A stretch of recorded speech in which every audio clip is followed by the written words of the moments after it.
What's up, everyone? This is Misty with the Manamal Streaming Radio, and I am here with Lizzy Borden from the band of his namesake, Lizzy Borden. Thank you so much for joining me today, Lizzy. How are you? I'm doing amazing in beautiful, sunny Las Vegas. Oh, you can't beat that with a stick. I just like to jump right into the questions because I know how valuable your time is. You have been labeled as one of theatrical rock's leading frontmen. And for those who might not know exactly what that means, can you break that down for them? Well, there's musicians who go on stage and play and perform, and then there's performers. And I'm one of the last remaining performers out there that still perform and put on shows and stuff like that. And most bands are just musicians, and there's nothing wrong with that. That's awesome. And there's some great musicians out there. And even though they have the lights and everything, it's pretty much just about them, about you just watching their fingers, and maybe banging their head. So, but, I try, my show is, I go out there and try to put on a show, with whatever I do. It's more of a theatrical venture than it is about showing your talent or skills. It's not really about that. It's about performing and taking the songs and trying to bring them to life on stage visually. Now, I remember seeing you on Headbangers Ball back in the 80s, and you mentioned that Alice Cooper was a big visual inspiration for you. Has there been anyone else like that since, or even back then, that has inspired you? Well, the first concert I had ever gone to was Kiss. And once I saw Kiss, I was like, that's it. I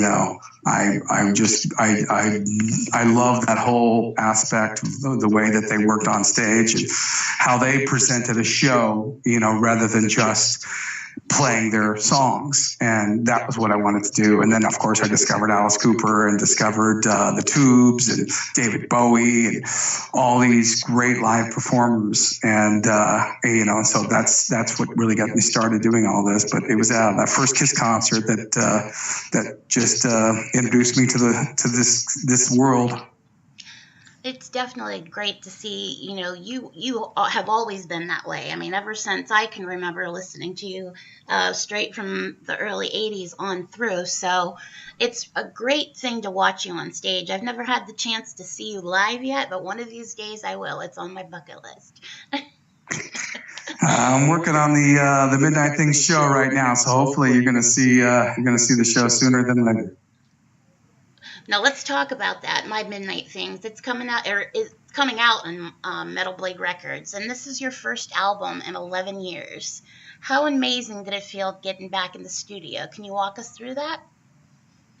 Well, I always am in the studio recording and writing and stuff like that. But when you record an album, when you sign a record deal and you record an album, it's a different way of looking at it, and you have to really change your way of thinking when it comes to recording and creating songs and creating an album that all works together.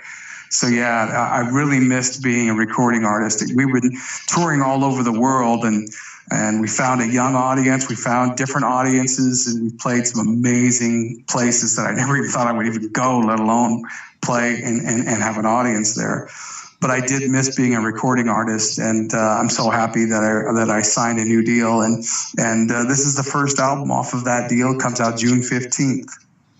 I'm looking forward to this very much so. And I've had the chance to hear some of the songs, which just are, you get better with age, just like a fine wine. And you've always been great. So, but to be able to do that and still be relevant after 35 years or 34 years in the business, that's an accomplishment and a half right there. Thank you. Yeah, I just read I read a review on the album. It was 10 out of 10. I've never had a 10 out of 10 on any of my albums, so it was the first one I got this morning, so it's pretty cool. Awesome. Now, what's the premise of the album? I mean, is it all drawn from, like a personal experiences or just what's it, about? Well, I don't like to say what I mean by the midnight things. Because I write in poetry form, but I like people to read into the lyrics and see what they think it's about. But overall, I do write every one of my albums. I pick a theme and I work under that theme. And for this one, I picked love. And even though it's been done to death, I wanted to see if I could find anything in there that could be interesting for me to write about, work under that umbrella. And so all the songs connect in one way or the other. I usually have a lead character, and I kind of have all of this scripted in my head on the way that I'm piecing all the songs together in this bizarre abstract puzzle. But yeah, so each song is different. Like a song like Long May They Haunt Us, which is our first video actually. That song is about those people that are in your life that are no longer there, and they were in your life, and you think about them every day, even though they're gone, and it's kind of haunting you, but every day, and you just don't want that haunt to go away. So so I just wanted to write a celebration song about that haunt that you hope will never go away. And then a song like Obsessed With You is a whole different kind of love. And so, each song is very similar to that that take on everything. So every song has a different aspect, but all under the same umbrella. Okay. Now, you opted to produce this yourself along with Joey Scott co-producing, and you were quoted as saying that you had doubts another producer could get what you were trying to convey with this album. Can you elaborate on that? Well, most of the new producers are, they're not like the old producers. The old producers were able to adapt to different styles of different things, and they adapt their styles to work within whatever band is there. I think it's more cookie cutter now with producers, and it's just get them in, get them out. Let's make the money. And I wanted a more artistic point of view on this. I didn't want to just say, okay, we've got a month to record this album, let's get it done. I really had no interest in that. And I don't see any new producers that are like the producers that I'm influenced by, like Bob Ezrin and a few others. So I just said, look, I don't want to be under a time clock, and I don't want to be cookie cutter and try to be something, I don't sound like any of the bands that are on the radio today. Right. And I'm all right with that. In fact, I actually go out of my way to make sure that doesn't happen. So, to find someone who works with all those bands and then try to get them to fit into my mold, it would be, I would spend most of the time telling him what I want rather than taking any amazing advice that he may have to give. So, you never know what's going to happen in the future. But at this point, this first record coming in, I definitely wanted to make sure that I didn't get stuck in some maze that I couldn't get out of. Now, Greg Fidelman mixed this album, and he's worked with Metallica, Rob Zombie, Marilyn Manson. Was this the first time you've actually got to work with him? Yeah, I never even met him before. But first time. And even with him, it took, there was a little learning curve to him to understand the kind of record I was making, because he wasn't used to that. He's used to everything being like it is with most bands. And with me, I'm the opposite of that.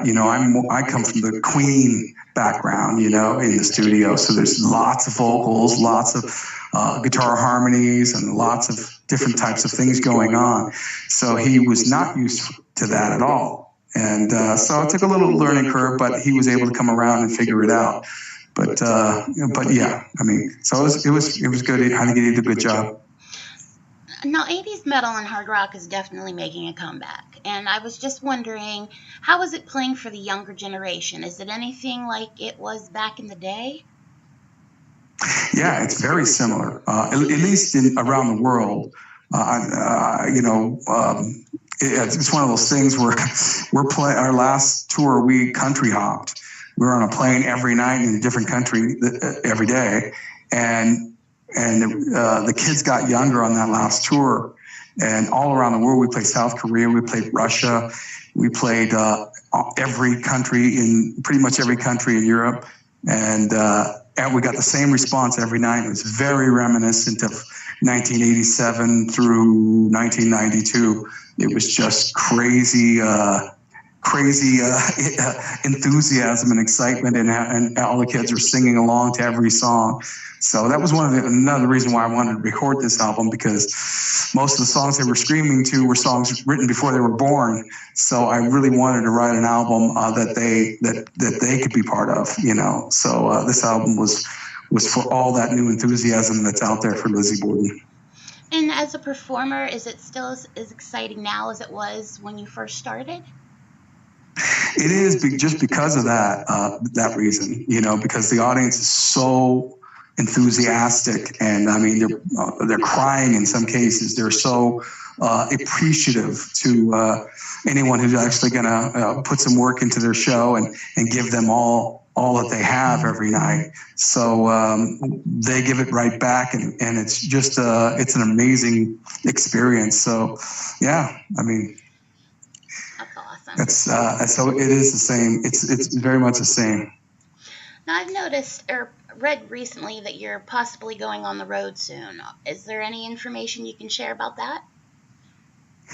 Well, because the album I haven't had an album in so long, I decided I wanted the album to come out first, because I'm creating the Midnight Thing show. So I will be playing songs off this record. So I want people to know those songs. So I figured if I just was starting a tour right when the album came out, which is most of the time everyone does that, but I just didn't want that, because I wanted people to get used to the songs. So yeah, I decided to wait. So I'm putting the show together now, and I'm starting to gather a really cool lineup of different musicians, and then once we get that all together and the album gets out there for a while, then we'll start booking a world tour probably. That will be fantastic. I'm highly anticipating this, more than you know. One of the many things that I love are all of your album covers. The artwork's always amazing. Do you stick with the same artist through the years, or do you find a different person each time? Or for me, I'm always looking for someone to dazzle me when it comes to that. You know, I have my ideas on how I want it. Even with this album cover, the original idea I had was a little different, and then it didn't seem to work. So we ended up keep tweaking, and Brian Ames, who was the one artist who stood up and said, "Let me take a shot at it. I think I know what you want." And then he came up with this album cover. So I was pretty excited by you know, he was able to listen. I made him listen to the album before he created the artwork, and so he understood the album as he was working on it. And that was what I wanted. I didn't want to take some piece of artwork and then try to fit it into the puzzle of this album. I really wanted it to be custom fit. Okay. Now, I always try to add a couple of fan questions in my interview, so here goes for you, okay? A couple of them are pretty fun. The first one would like to know if you are married, and if not, are you looking? No, I'm not. And, you know, I don't know that I would ever sign a contract with anybody for anything like that. But I'm always looking. There you go. Well, I'll have to let her know. I was going to put her name out. She said, no. I love this next one has me. I was laughing so hard at this yesterday, I couldn't hardly stand it. Ashley would like to know if you could say her name in a sexual way. Oh, my God. Well, number one, how old is Ashley? I'm thinking she's probably my age, which is older than you'd think.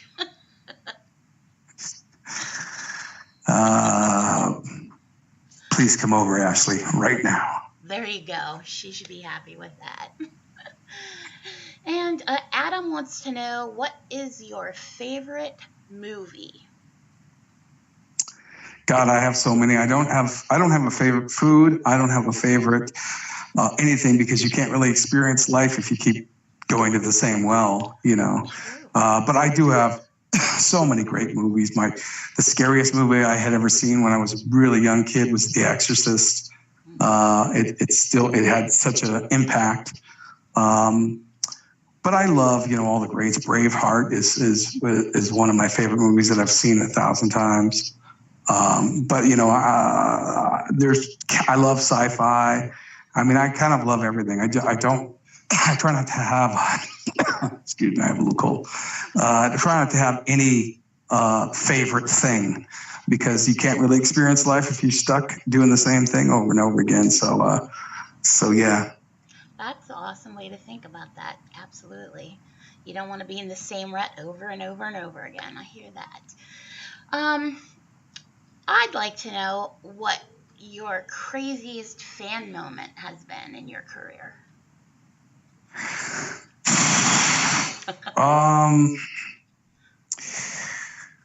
We've had a few Make-A-Wish requests that they were pretty intense and pretty overwhelming for me. And I was happy to see that, you know, we brought people to the show, and then, you know, afterward we'd have a big party or a celebration backstage. So those were really fulfilling moments for me, especially that anyone would want that request. But you know what? We've had some amazing things playing all over the world, where you're playing in front of these people who are, you know, I'm on stage and they're literally crying, you know, hundreds of people in front of me, you know, crying just because they're seeing the show, and they're so excited by that and so appreciative about it, that it's not something you see every day, especially in North America, but I do see it every day around the world when we play.